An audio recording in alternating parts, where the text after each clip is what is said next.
How many people here have already voted? Okay. How many are voting on election day? Okay. It's supposed to rain election day. Is that going to keep you at home? Okay. It's very important that you show up and vote. And of course, obviously, I'm talking to people that are mostly voting in person. Please get out to vote. Don't let a little rain prevent you from getting out there to vote. And make sure your voice is heard. Make sure your neighbors are voting. Make sure everybody knows. As everybody has spoken about how important these elections are, we have people who have been in control way too long in San Gabriel Valley and in Sacramento. It is time for a shakeup all the way around. And if myself, Vincent, Mike McMahon, Wes Hallman, and everybody can get elected, we can actually make changes to the state of California quicker than if it's just a couple of us that get elected. It's very important that we get the Republicans elected and stop listening to the BS that's coming out of Newsom and everybody else saying that the Republicans are bad and that the Democrats care. The Democrats only care about themselves. They don't care about anybody else. Republicans care about businesses. They care about our families. They care about our churches. They care about our country. That's what's important, and that's what message we need to get across to people. So very, very important that we vote. I'm not going to take up Vincent's time because Vincent's a great guy, and he's our guest speaker today. And for those of you that don't know, Vincent is a deputy sheriff who's with Los Angeles County. As you know, I was with the Sheriff's Department for almost 30 years, retired as a sergeant. Vincent's there. He's been there. He'll tell you his story on that aspect, but you have a law enforcement officer that is running for Senate. You have a law enforcement officer running for state assembly. We have so many more military and law enforcement officers running this year nationwide than any year ever. Why is that? Because we took an oath to protect our country, protect our communities. And we're seeing that oath being deteriorated by the Democrat Party. So we are all stepping up to make sure that our oath and our Constitution is upheld. And that is what is being taken away by the Democrats. So that is what is so very, very important. Vincent's a great guy. He's part of the Heroes Coalition with myself and Mike McMahon, who is running the 41st Assembly District. He was with LAPD. Both these guys have been struck on the hard line of COVID and mandates and these type of things. Again, I'll let Vincent get into that. But Mike McMahon, I mentioned, was fired because he failed to obey the chief's order for him to take the vaccine. So while he was fired, he still stood up to his principles and his oath and making sure that he was not having an illegal mandate go down on him, and he is part of a lawsuit to get his job back. So anyway, with all that being said, Vincent, God bless you. Come on up. Let's hear from you, and thank you very much for running.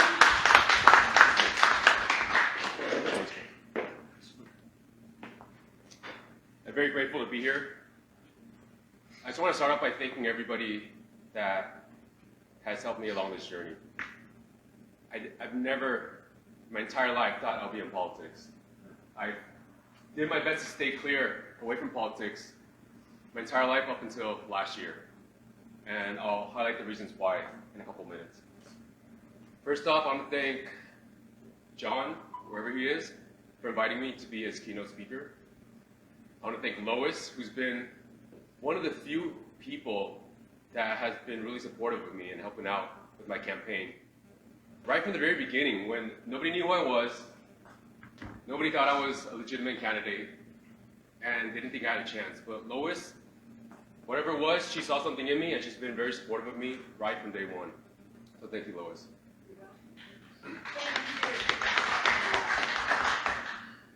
I want to thank Dennis.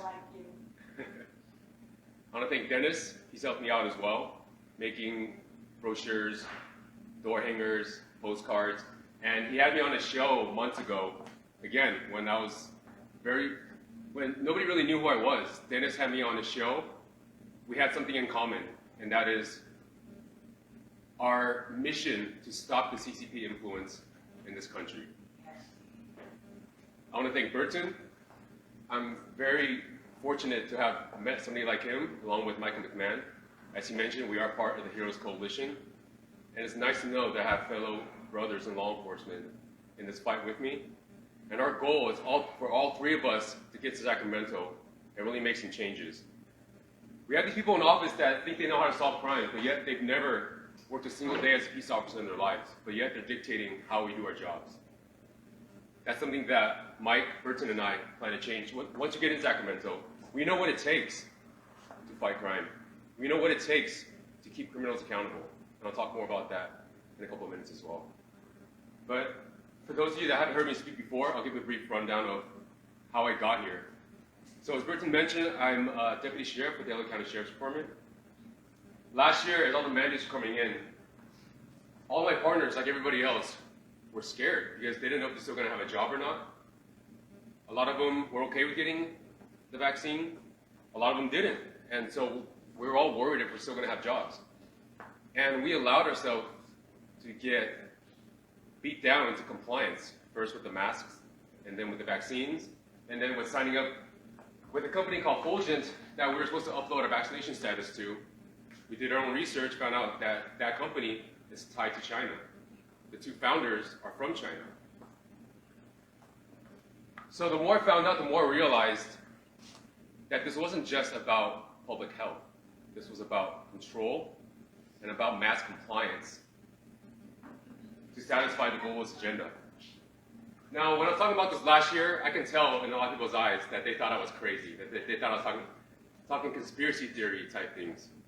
I was talking about the social credit system, about how it's tied to blockchain and tied to Fulgent. I was talking about how, isn't it curious how this virus came from China? Now, whether or not it was released intentionally or unintentionally, that's hard to prove. But there's indisputable evidence that it did come from a lab in Wuhan. So I decided to make a stand because the leaders in our department, they're supposed to be the ones that have our backs.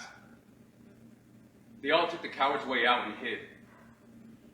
They were not telling us what was going on. They were withholding information from us. Some supervisors went as far as to coerce my partners into signing up for Fulgent, knowing full well that that's a direct violation of the Constitution. It was a slap in the face to us. We are sworn to uphold the Constitution, but yet we were having our right to bodily autonomy, medical freedom, and our right to privacy infringed upon. And so when I looked around and saw no leaders stepping up to fill the void, I decided, well, if not me, then who else? To be honest with you, I don't think of anything special. And so it was a hard decision for me because I've always liked to remain the gray man. So kind of hidden in the shadows. I don't like attention. I've never been one to step out of line and make any kind of ruckus. But about 10 years ago, and this is a story I haven't told anybody before until recently, I shared this with my wife and one of my supporters. But back in 2012, I hit rock bottom. So I won't go into specifics, but I was having a really rough time in life. I wasn't going anywhere. And one night, I was having trouble sleeping, so I was pacing around my backyard. And this phrase popped into my head that at the time made absolutely no sense. So it said, you're the beacon of light that guides others away from darkness. And I said to myself, okay, I've heard this before. I think they mentioned this in the Bible. I've heard people say similar things. But at the time, it made no sense because I felt like I was a nobody. I was working as a personal trainer. I was helping people out, but I didn't feel like I was doing anything that was going to change the world or have a positive impact on society as a whole. So I ignored it. But that phrase kept popping up in my head every once in a while. And so I took it upon myself to find out what that was about.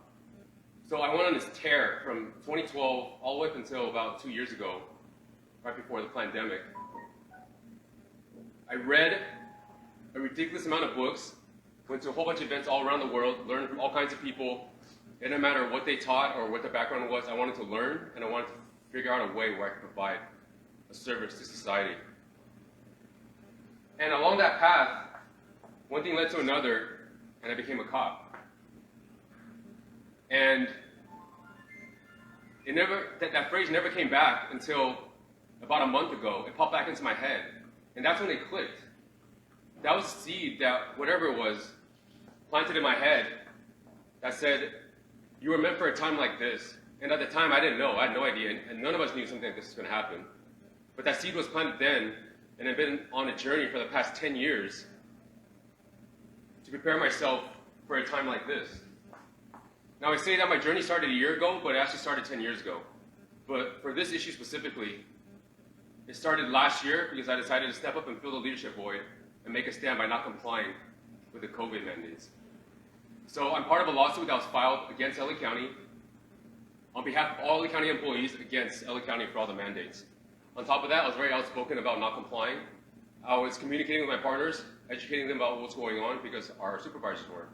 So because of those issues, I was singled out of the department of thousands, and today I'm still the only one that's been suspended for anything COVID related. The department wanted to bring me back late July. When asked to comply with the mask directive, I told them I'm still not going to comply. My stance hasn't changed.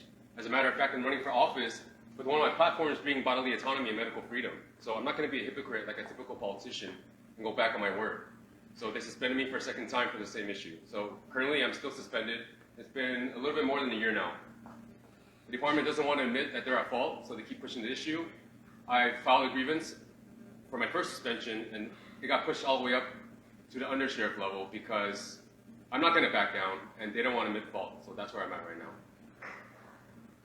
So in the past 8 months, at different events, we've been hearing about all the different problems with the world, and it's great to talk about those issues and address them. But I want to shift the focus to solutions now.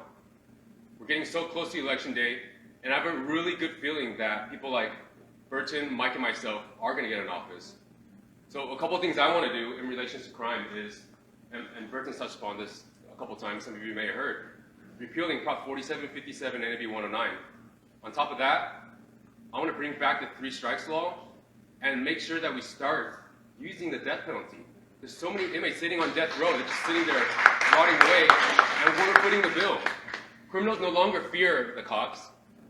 They no longer fear the courts. They no longer fear the law because they're not paying the price for their crimes. I've had, when I worked in the jails, I spent more time with inmates than my own family. And I can tell you that they see this whole thing as a joke. The justice system is a joke to them. They know they can game the system, do whatever they want to do, get released. For those that don't want to work for food or to provide a home for themselves, they'll get arrested on purpose so they can get sent back to county jail where they get free room and board, free meds, the best meds money can buy on our dime, food whenever they want, and if deputies don't give them what they want, they'll make a BS complaint, and eventually they'll get what they want because the way things are set up right now, it almost seems like inmates have more rights than the personnel that are there to make sure that these criminals don't get out. So I also want to support the victims by bolstering the Victims' Bill of Rights and Marcy's Law. The shift has been away from supporting victims and more towards supporting the criminals that victimize them. So we need to write things and bring back more support for victims instead of criminals. Dennis mentioned the CCP. So right away, I want to start calling out every single politician that does business with China. And I want to write legislation that bans any kind of partnership, especially with politicians, but also any kind of partnership that involves the military, intelligence, big tech, and education. If you don't know by now, but China has pretty much bought off our universities. They pay millions of dollars to universities, and they sway public opinion about the CCP because they're teaching kids in college that the CCP is our friend and we should partner up with them to share cultures. That's all nonsense. The amount of information that our own elected officials have leaked to China, whether it's Eric Swalwell sleeping with a Chinese spy or somebody else, Feinstein and her husband. So Dianne Feinstein's husband, his company sold the US military computers with Chinese spyware. I don't know if you know that. The Marine Corps bought computers from China with 959 Substance Company being the middleman, only for the Marine Corps to find out that there was spyware in there. Nancy Pelosi's another one. The Bidens, I mean, by now you already know that Joe Biden and Hunter Biden consistently do millions of dollars worth of business with China. On top of that, Hunter Biden was also caught with a Chinese spy on his staff, leaking sensitive information over to China. So they're giving our enemies information to use against us. That should be illegal. That's treason, in my opinion. So I want to stop all partnerships that are leaking information that the enemy is using against us. I also want to do something about the amount of land China is buying up in this country. Now, because I'm new to politics, there's still a lot I don't know, and I'm going to figure out a way where I can make those things happen. But China should not be allowed to own this much farmland, on top of that, near U.S. military bases. The one up in, was in North Dakota, a couple miles down from an Air Force base with our latest drone technology. That's not okay. The last thing I want to talk about, because I have to go to events in Montclair, so I don't want to take up too much of your time. One of the main reasons why I decided to run was because of my son. I had to pull him out of public school because his school refused to let him go to school without a mask. I sent him to school 2 days without a mask because he was coming home telling me he couldn't breathe. The teacher pulled him out of class, sat him outside away from the other kids, prevented him from learning, and ganged up on him, trying to coerce him into wearing a mask so he can go back to class. Now that's very traumatizing for a 9-year-old boy. I reached out to the teacher, the principal, the school board, the superintendent. They all gave me the same BS line about how they're just following the law. Nonsense. There never was a law. There never was a mask mandate even. It was a California Department of Public Health face mask guideline. It was an unenforceable and invalid edict that people blindly followed. So I pulled them out of public school and now I have them homeschooled. But we should never be in this position as parents to have to pour kids out of school because they're exercising their basic right to bodily autonomy, their basic need to breathe oxygen freely. The amount of damage that this pandemic has caused children is absolutely infuriating. The amount of suicides that children have committed, all the new cases of depression, and all these medications that children are on now, in relation, directly tied to the wearing of face masks and distance learning, and teaching them that their fellow humans are virus-ridden individuals. More children have died from suicides in the past 2 years than have from COVID. But yet now, the second round is coming. They're going to bring back these mandates unless people like us get in office and prevent this from happening in the first place. So I want to write legislation to protect parental rights so that we're not always having to fight in court and go to rallies and go to Sacramento all the time to take back our rights. These are rights that are naturally ours as parents. And so my goal is to make it law where parents have complete control over medical decisions for the children, and make it illegal for schools to give children gender reassignment treatments and any kind of experimental vaccines behind our backs without our consent and knowledge. So that's all I got for you guys today. I mean, there's so much I want to say, but we can go down a really long rabbit hole, and right now I just want to open up to questions. I really appreciate your time. My name is Vincent Tsai. I'm running for California State Senate, District 22. Thank you.